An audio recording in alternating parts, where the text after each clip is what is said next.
రోమాపత్రిక 5వ అధ్యాయం 8వ వాక్యం. దేవుడు మన ఎడల తన ప్రేమను వెల్లడిపరచెను అని ఈ వాక్య భాగంలో రాయబడి ఉంది. అనుదిన దైవ కృపా కార్యక్రమం ద్వారా దేవుని మాటలు వింటున్న దేవుని బిడ్డలు ఆత్మీయులైన మీ అందరికీ ప్రత్యేకమైన వందనాలు తెలియపరుస్తున్నాం. దేవుడు మిమ్మల్ని దీవించును గాక. న్యాయవంతుని కోసం ఎవరైనా చనిపోవచ్చు, కానీ భక్తిహీనులమైన మన కొరకు ఆయన చనిపోయాడు.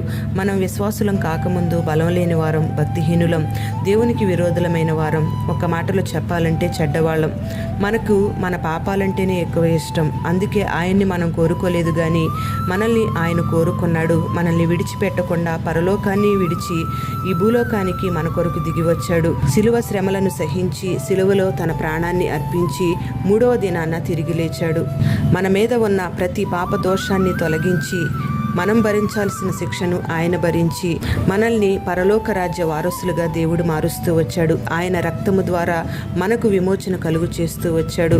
మరి ఇంతగా తన ప్రేమను మన ఎడల వెల్లడిపరిచిన దేవునికే మహిమ కలుగునుగాక.